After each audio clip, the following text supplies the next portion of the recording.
It is very important at this point that we accept some very hard realities about our true nature and the true nature of the universe around us. Everything that has ever happened to us, good or bad or indifferent, has been partially or fully co-created by us. This may be a very hard pill to swallow. However, if you can accept this, you can change your life completely. Paul makes this point in Galatians chapter 6, verse 7. Be not deceived, God is not mocked.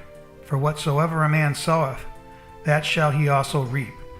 Another example of facing this iron truth is from the book of Job, which is the oldest book in the Bible. In this book, we see that all of Job's greatest fears came upon him. Symbolically, Satan is Job's unconscious fears, beliefs, and prejudices. God represents Job's higher self, creating without prejudice whatever Job desires, even if those desires are unconscious. Job loses his entire family, his real estate, and his health all within a short amount of time. Job's friends abandon him completely. In Job chapter 2, verse 9, his wife finally says to him, Are you still holding on to your integrity? Curse God and die. Job's mistake, we find out later, was his pride. His pride was his blind spot. Job's pride blinded him from seeing that his unconscious attention was always on trying to outwardly please God out of fear of what would happen to him if he did not. It was like he was trying to pay God off like tithing. As time went by, his lower ego believed in its own press and he began to feel self-righteous and prideful. Satan was the antivirus for this situation.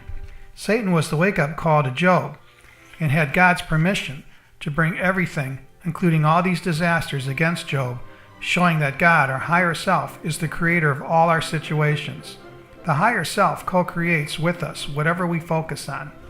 If you feel like Job, the first thing you must do is to admit to your ignorance. Admit that you did not know all this time that your unconscious focus has been negative. Take responsibility for the situations in your life. And like Job, forgive all of those who have trespassed against you. We read in Job chapter 42, verse 10, And the Lord turned the captivity of Job when he prayed for his friends. Also the Lord gave Job twice as much as he had before. Job's story should show us that in any given situation, it is never hopeless. We only have to turn our mental radio attention button to a positive setting or a different station. As soon as Job was able to get past his pride and forgive his friends for judging him, he was able to be truly thankful. Out of this feeling of thankfulness rather than fear, his higher self was free to restore not only what Job had lost, but actually doubled his original holdings. In one sense, what we have been showing thus far is a little bit of the law of karma. The sowing and reaping motif is universal and every culture has a version of it. A complete and true understanding of karma is extremely too deep and complex to reduce it to a cause and effect description. Such a description is too reductionistic in nature. The good news is that you do not have to master karma to erase it and transcend it. Karma does not seek revenge. Karma seeks balance and enlightenment. We can take the hard road or we can take the easy road to enlightenment. Either way, we are on that road, ready or not. In the long haul, our goal is for our personality to finally become one with the higher self. This may not happen in this lifetime, but when it does, we will be like Jesus the Christ and the Buddha. This is the meaning of Colossians chapter 1, verse 27, which states, Christ in you, the hope of glory.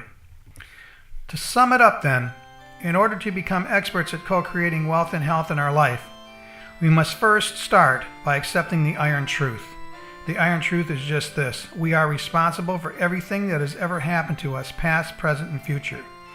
We play a part in our own destiny. We must resolve any past non-forgiveness towards those who have mistreated us.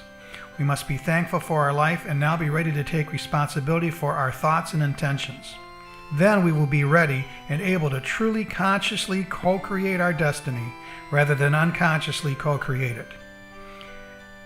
As it says in the scripture, Proverbs chapter 23, verse 7, For as a man thinketh in his heart, so is he. As human beings, we share duplicity in consciousness. We have two main centers of consciousness, the higher self and the lower ego. Isaiah chapter 55, verse 9 states, For as the heavens are higher than the earth, so are my ways higher than your ways, and my thoughts higher than your thoughts. This is the situation as it stands today for most of us. We share two realities. For the lower ego or personality, we only know what we have experienced. We are outgrowths of our experiences. Our history has made us what we are today. Our egos have experienced pain, loss, competition, war, joy, peace, lack, marriage, divorce, happiness, and disappointment, just to name a few. Some mystics believe that the ego must be destroyed to reach happiness, but they are sadly mistaken. The lower ego must be won over through re-education.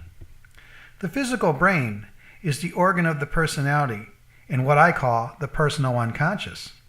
This personal unconscious remembers everything that has ever happened to you and your ego.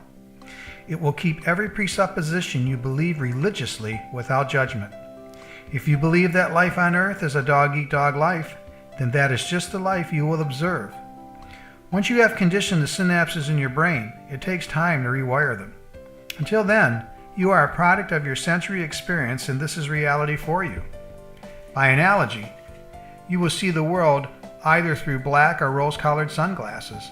The sunglasses here represent the perceptual grid of your past experiences that you now filter all of your current experiences through.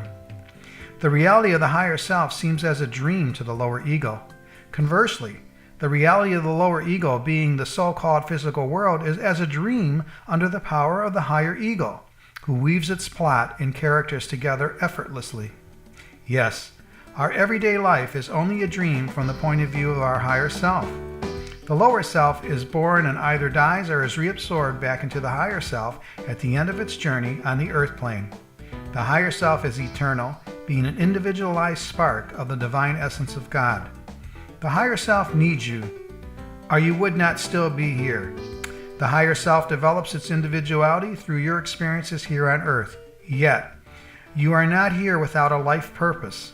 You have a contract between your higher self and you. You have a specific task to do that no one else can do the way you will do it. You are necessary for everyone's evolution as well as your own. You have a right to be here and a right to be happy. The reality of the higher self is permanent by comparison to the lower self. Yet, the relationship is symbiotic and interdependent for both evolutionary journeys. The dynamics between the lower self and the higher self are the mechanisms of co-creation that create what we experience as the physical world. It is these dynamic mechanisms that we must become conscious of in our lower ego so that we can become conscious co-creators with our higher self. Our higher self has the power and is our silent partner in life. Mystics have referred to our higher self as the silent watcher. Even though each human being can experience these two realities, there is in truth only one unity between all the so-called independent minds of the universe itself. At the level of universal mind, we are one mind. Quantum physics demonstrates that the universe comes into manifestation by the act of observation. All matter is the collapse of the potential wave function into the atomic particle by observation of a sentient mind. In other words, if a tree falls in the forest and no one is there to hear it, does it still make a noise? According to quantum physics, the answer is no. In fact, according to quantum physics, the force will not even exist unless there is someone there to manifest it by observation. Even then, there has to be someone there who is manifesting the falling of a tree for it to even happen. How does this mechanism work, and how can we understand it and improve our life? Is there a way we can consciously co-create a better life? Yes. We can create a better life for ourselves by remembering this mechanism in a practical way. Remember, we co-create the physical world with our higher self all the time, either by deliberate design or by default. How do we do this with our higher self? We do it through our thoughts, desires, and actions. It must be remembered, there are security valves in place that keep every thought and desire from instantly manifesting. If this barrier were not in place, we could manifest $1 million in 10 seconds or an elephant in our backyard trashing our lawn furniture. For our own safety and the safety of others, temporary stops exist between your ego and the higher self. Now, until those stops are totally removed, and they can be, we must manifest through the higher self by being persistent and habitual about our thoughts, goals, and desires. What we are talking about here is the truth. In John chapter 8, verses 31 to 32, Jesus stated, "If ye continue in my word, then are ye my disciples indeed, and ye shall know the truth, and the truth shall make you free." At one level of existence, the whole universe exists as a wave energy or mind potential. It is through the use of thought forms or visual imaginations that the universe comes into being. Like a mustard seed that becomes a tree, the shape and character of that tree is not only in the formation contained in the mustard seed's DNA. In fact, there is not enough information in the DNA molecule to explain the form of the tree and the form that it takes. It is the thought form of the full-grown tree that pre-exists its formation in time. The tree's formation in time is only because we agree that things need to grow. This is not actually true. Yogis in the East can hold a flower seed in their hand and then plant it, and within minutes the flower fully forms and blooms. They do this through a process known in the East as Kriya Shakti. This is Sanskrit, and it simply means mind power. Yes, our thoughts eventually do manifest as the situations and events in our life. We are in the image and likeness of God, and we create the way God creates, by the word, or the Greek term logos. Hebrews chapter 11 verse 3 states that through faith we understand that the worlds were framed by the word of God, so that things which are seen were not made of things which do appear. In other words, God created the whole universe by the word thought form, which is invisible to the physical senses. A word is a sound that vibrates, and a thought form in your mind is a sound that vibrates. The vibration level of your thought form is its sound, our word. Therefore, they are the same thing. Does all this seem a little overwhelming? It is actually quite simple.